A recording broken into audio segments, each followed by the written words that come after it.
Гайнан Курмашев. Гайнан Курмашев родился в 1919 году в Хабдинском районе Актюбинской области. Окончил Парангинский педагогический техникум. До войны он работал учителем Куянковской школы Парангинского района Марийской ССР, где преподавал математику, физику, географию. Еще во время учебы он начал писать стихи. В 1937 году он был исключен из комсомола, будучи обвиненным в кулацком происхождении. Были арестованы несколько его родственников. Поэтому Гайнан Курмашев тайно уехал из Куянкова в Актюбинск, где снова устроился работать в школу. Уже в 1939 году, в возрасте 20 лет, он стал директором школы, когда его призвали в армию. В армии Гайнан Курмашев окончил школу младших командиров и получил звание лейтенанта. Участвовал в Советско-финской войне. После ее окончания служил в Гомельской области. С первых дней участвовал в Великой Отечественной войне. Являясь командиром разведчиков, в 1942 году в составе особой группы он с характеристикой абсолютно надежного и проверенного человека был с заданием заброшен в тыл врага и попал в немецкий плен. Там его перевели в лагерь для военнопленных в Демблине, Польша. Здесь из советских военнопленных из народов Поволжья, татар, башкир, удмуртов, чувашей, немецкое командование формировало легион Идель-Урал. Оказавшись в составе этого легиона, Гайнан Курмашев, Муса Джалиль и несколько других татарских военнопленных создали подпольную организацию, деятельность которой была направлена на разложение легиона изнутри. Несмотря на свою молодость, он был моложе всех остальных участников подполья. Гайнан Курмашев возглавил эту организацию под кличкой Григория Курмаша. Усилия татарских подпольщиков привели к тому, что легион был взорван изнутри. Первый же батальон легиона, направленный на подавление партизанского движения в Витебскую область 23 февраля 1943 года, почти в полном составе с оружием в руках перешел на сторону партизан. Из-за деятельности специально засланных провокаторов татарское подполье оказалось раскрыто, а все его члены, около 40 человек, в августе 1943 года были арестованы. Суд приговорил подпольщиков к смертной казни. В решении Второго имперского суда, озаглавленного Курмашев и 10 других, первой отдельной строкой был дан приговор и Гайнану Курмашеву. Казнь через гильотирование состоялась только через год, 25 августа 1944 года. Первым на эшафот взошел Гайнан Курмашев. По словам присутствующего на казни пастора Георгия Юрытко, татары умерли с улыбкой. Уже после войны в 1990 году, когда стала известна роль татарского подполья в легионе Идель-Урал, Гайнан Курмашев был посмертно награжден орденом Отечественной войны первой степени. 11 стихов Гайнана Курмаша были опубликованы в небольшой брошюре под названием «За гранью жизни». 15 февраля 2005 года в деревне Куянково состоялось торжественное открытие мемориальной доски, посвященной Гайнану Курмашеву. В честь героя названа улица в Актюбинске. В Казани на площади 1 мая у Спасской башни Казанского Кремля установлены памятник Мусе Джалилю и стела с барельефами 10 соратников группы Курмашева. Фуат Булатов, соратник героя Советского Союза Мусы Джалиля. Он родился 23 февраля 1913 года в деревне Мелеуз Уфимской губернии. В 1916 году семья Булатовых переехала в Оренбург. Здесь маленький Фуат встретился с Мусой Джалилем, будущим героем-подпольщиком, с которым и прошло его детство. Мальчики играли вместе, ходили на рыбалку и катались на лыжах. При необходимости давали отпор городским хулиганам. В 1935 году Фуат Булатов поступил в Казанский институт инженеров коммунального строительства. Студент Булатов отличался живостью характера, вокруг него всегда было много друзей. Был отличным спортсменом.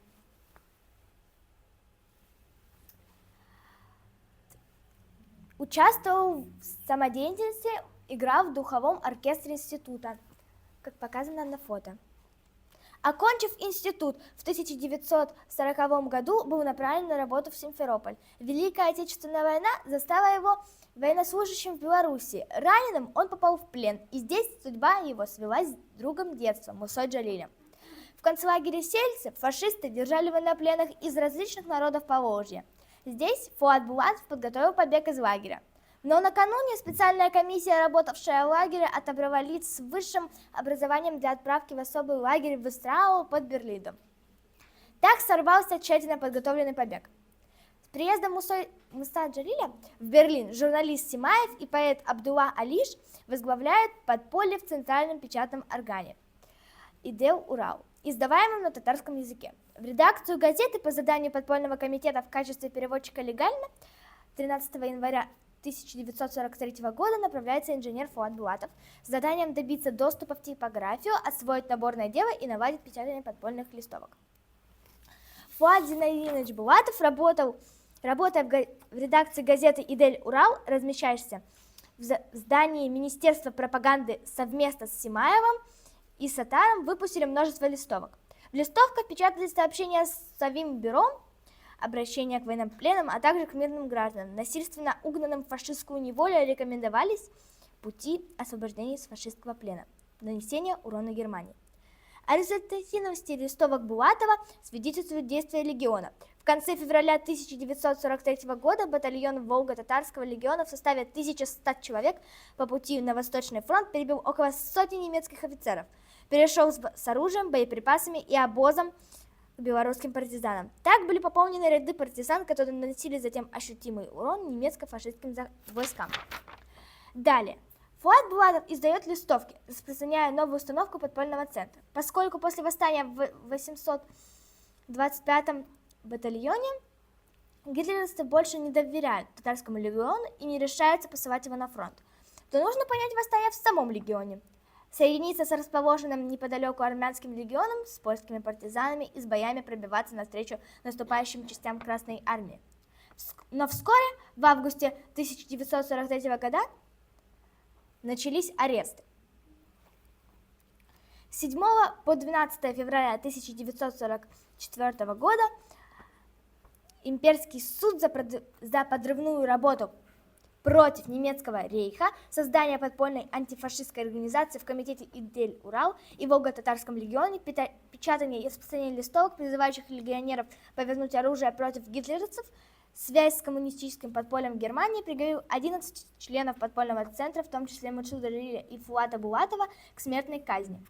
Казнили Фуата Булатова 25 августа 1944 года в 12 часов 15 минут. Сейчас показаны воспоминания как и сокурсника Фуата Булатова, так и сокамерника. Также Фуат Булатов известен как человек прекрасной души, потому что его пытали, били, угрожали, чтобы он сознался в причастности Султанбекова в подпольной группе. Он отказался. Впоследствии Султанбеков назвал своего родившегося сына в честь Фуата Булатова. Бессмертный подвиг членов антифашистского подполья заслуживает особого внимания. Указом президента СССР от 5 мая 1990 года Фуата Булатова посмертно наградили орденом Отечественная война первой степени за мужество и героизм, активную подпольную деятельность против немецко-фашистских захватчиков. В центре Казани, рядом с древним Кремлем, стоит величественный памятник Мусте Джалиля. Рядом на Кремлевской стене на гранитных плитах установлены барельефы его соратников Гайнана Курмаша, Фуата Фильмукова, Абдулла Алиша, Фуата Булатова, Гарифа Шабаева, Ахмета Сумаева, Абдуллы Батова, Зината Хасанова, Ахата Атнашева и Галюрена Бухаева. Память о Мусе Джалиле Джалилус увековечена на зданиях улиц, площадей и теплоходов.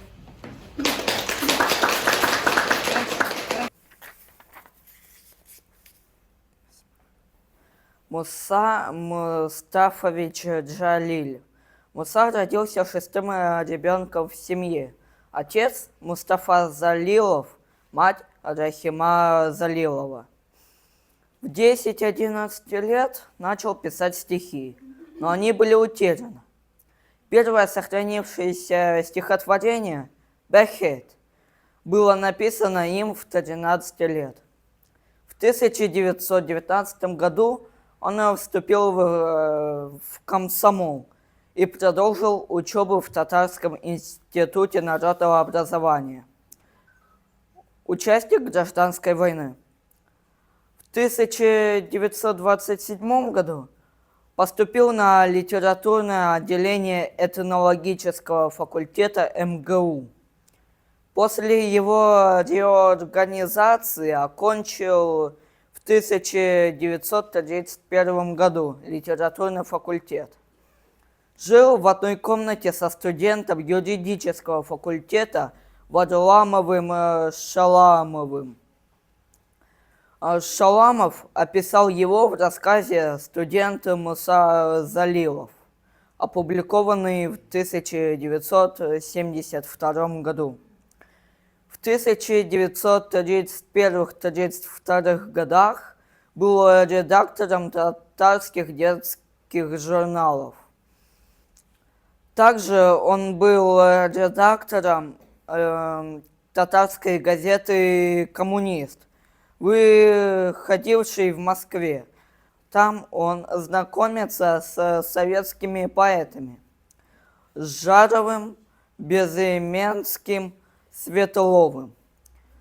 В 1932 году жил и работал в городе Надеждинске Свердловской области. Современное название Серов.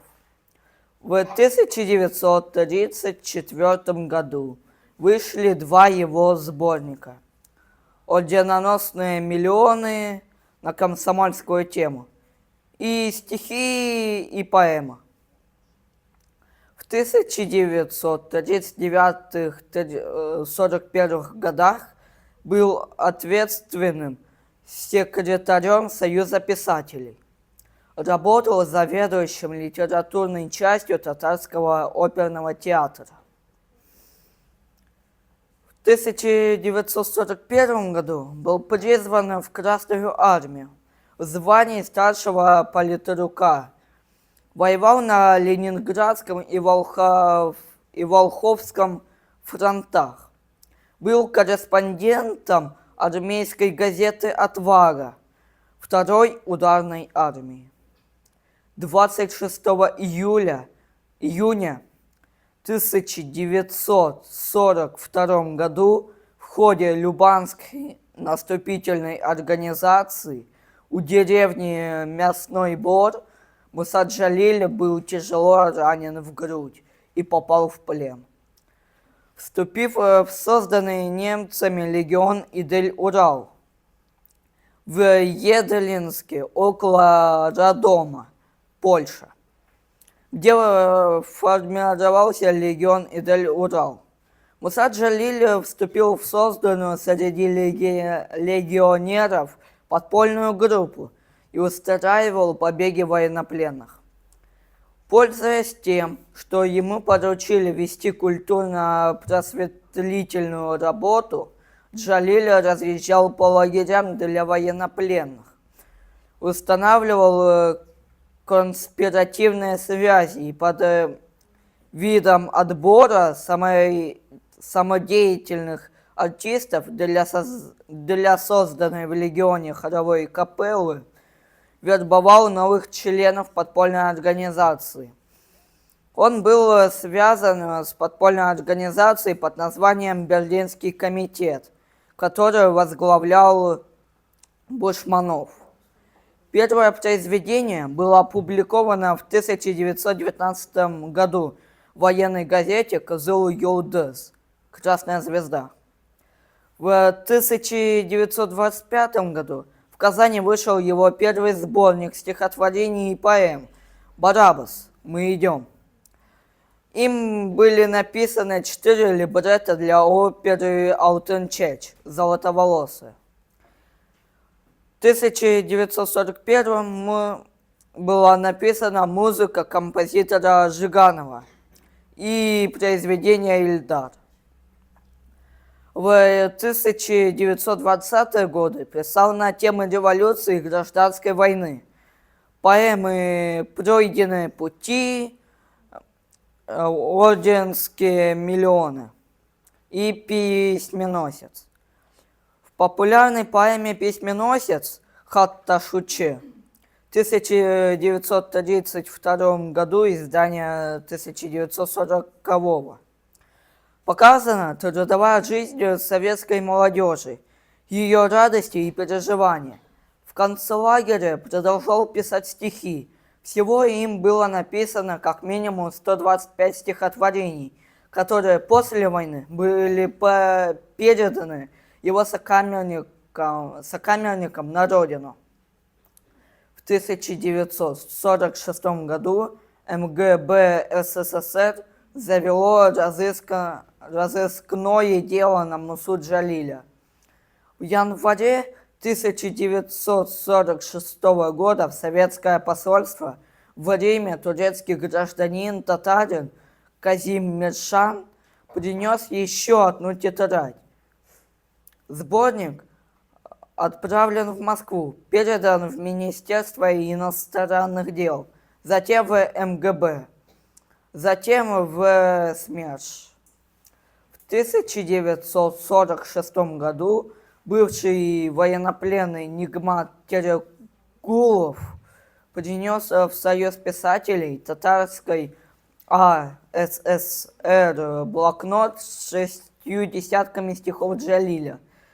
Через год из советского консульства в Брюсселе пришла вторая тетрадь из моабитской тюрьмы.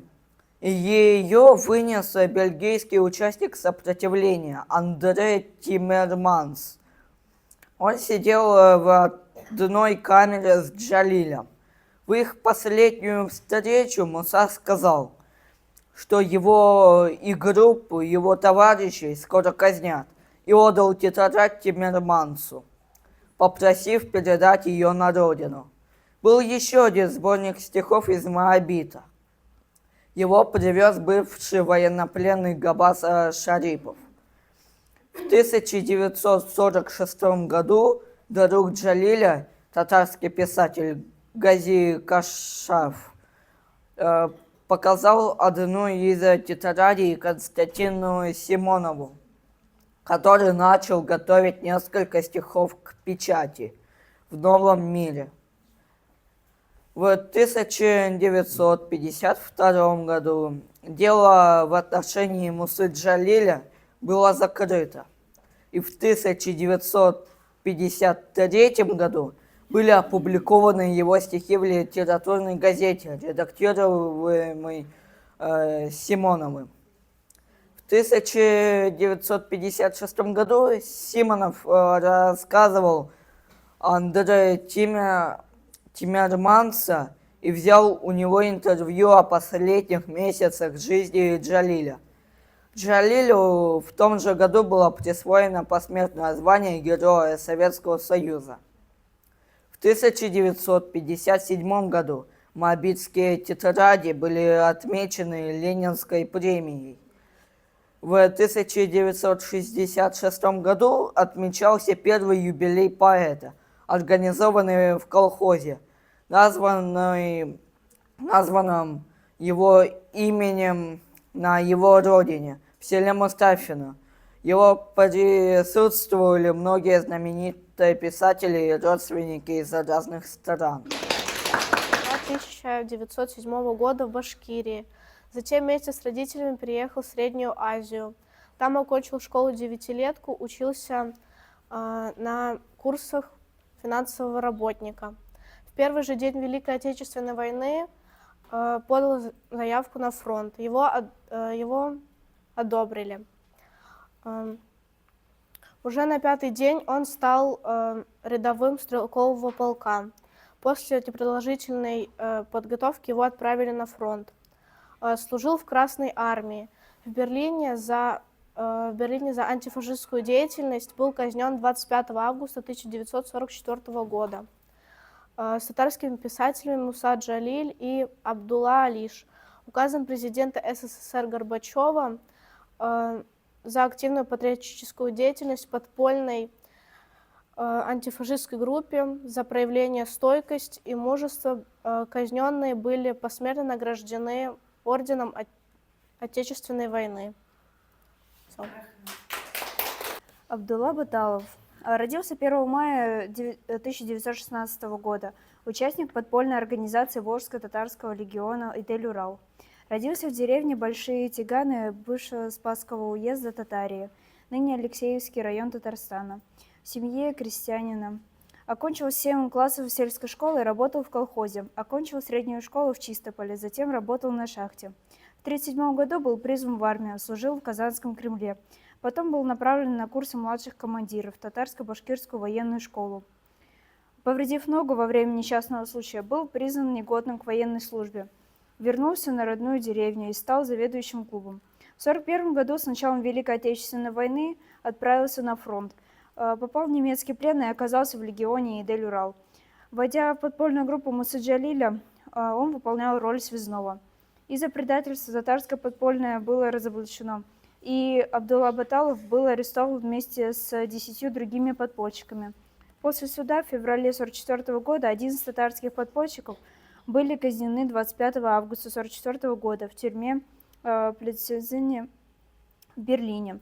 Вместе с другими джалильцами был реабилитирован в 5 мая 1990 года, когда указом президента СССР Горбачева за активную патриотическую деятельность в подпольной антифашистской группе и проявленные при этом стойкость и мужество были посмертно награждены орденом Отечественной войны первой степени. В 1999 году в родной деревне Абдуллы Батала Большие Тиганы одна из улиц была названа его именем. Имя Абдуллы Батала высечено на барельефе рядом с именами других татарских подпольщиков у памятника Мусы Джалилю в Казани. Хуснулович Хасанов родился 16 ноября 1916 года и умер 25 августа 1944 года.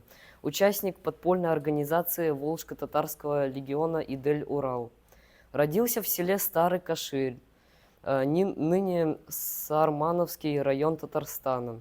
Работал в колхозе, был землекопом на стройках Казани, окончил техникум советской торговли, получил профессию товароведа.